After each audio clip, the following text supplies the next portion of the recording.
Welcome to the press conference following the Ukraine Defense Contact Group meeting with the ministers Boris Pistorius from Germany, John Healey from UK, and Denis Shmyhal from Ukraine. After the statements, we'll have time for a few questions, and we'll start with Minister Pistorius. Yes, thank you, and welcome, Denis and John. It's good to have you, good to being together all day long and having very good discussions during the day. Today we continued our consultations about our support for Ukraine. It was the fifth meeting conducted under the joint leadership of the United Kingdom and Germany. Again, we achieved good results and sent a clear message. Denis, Ukraine can continue to count on us. Thank you, Denis, for your briefing on the situation in Ukraine. Shortly before the onset of winter, Putin is once more deliberately destroying power plants and other energy infrastructure in Ukraine. We have seen this happen in previous years too. It is a particularly malicious way of terrorizing the Ukrainian people. Germany is supporting Ukraine with around 9 billion euros this year, and we will continue our support at this level on this level. From this amount, we are currently preparing a package worth 2 billion euros. It will contain missile defense systems, state-of-the-art radar technology, and ammunition. We also participate, of course we do, in Pearl, the prioritized Ukraine requirements list with an investment of $500 million. Air defense is at the very core of our support and has been being from the beginning of the war on. We will therefore continue to invest in Ukraine's air defense and counter-drone measures. And with our enduring action on air defense initiatives, we are inviting our partners to support projects in the area of air defense. Clearly, Ukraine's defense industry is powerful and innovative. It is worth investing in, and we will help turn creative developments into reality and make proper use of existing capacities. Germany is providing 400 million euros for the procurement of long-range drones. This helps Ukraine engage Russian logistic assets beyond the front line. We are seeing some success. There is a food shortage in Russia that affects the Russian military too. It's becoming increasingly difficult to Putin at home to sell this war as a success. We can and want to learn from Ukraine and benefit from its experience. This is at the heart of the cooperation agreement signed by Denis and me.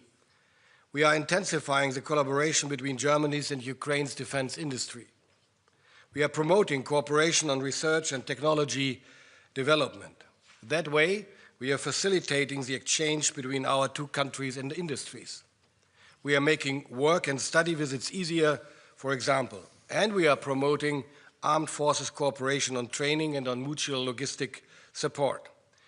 While this supports Ukraine, the knowledge and technology transfer strengthens our own defense capabilities as well. We are also launching a modernization initiative. Its aim is to increase the combat power and the service life of the land systems we already deliver to Ukraine. Major combat systems such as main battle tanks and infantry fighting vehicles are to be upgraded to comply with the latest standards. Those include new guns and innovative sensors. The upgrades will primarily be conducted in the existing maintenance in Ukraine. Ukraine's defense industry will be, of course, involved in this. This will be an investment in the long-term build-up of Ukraine's armed forces, and this means it will last even after a potential ceasefire. John, Denis, thank you for your very close cooperation. Close coordination with partners does make a difference. We continue to stand firmly by Ukraine. Thank you. Thank you. Thank you. Good afternoon, everyone. Today, over 50 nations came together in the Ukraine Defense Contact Group, a powerful demonstration of our broad and enduring support for Ukraine and their fight. Our mission remains as strong and as clear as ever. First, to ensure that Ukraine's armed forces have what they need to fight. Second, to work to secure peace for tomorrow. And third, to stand ready to step up still further. But until peace comes, Ukrainians, both military and civilians alike, continue to fight with huge courage. So our determination must match their defiance. Our support must match Putin's escalation, and our role as nations within the UDCG is to guarantee Ukraine's strength.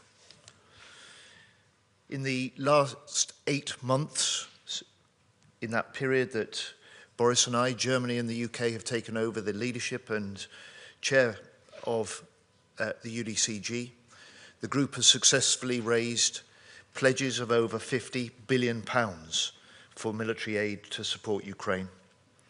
For our part in the UK, we're spending more in military aid for Ukraine this year than ever before.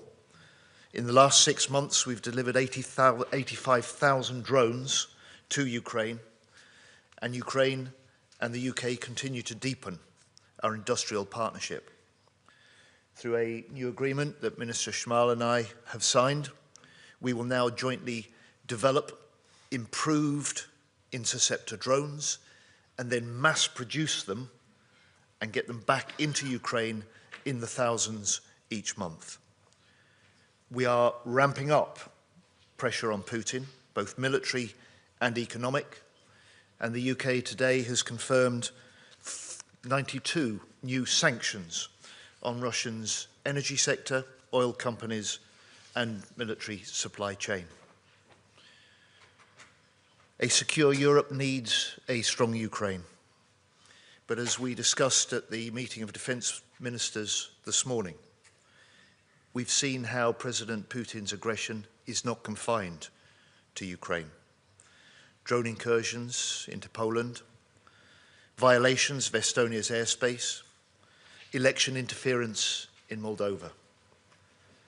Deliberate or not, Putin is watching what we do, and he should be in no doubt that if NATO is threatened, we will act. He should be in no doubt we will stand with Ukraine for as long as it takes.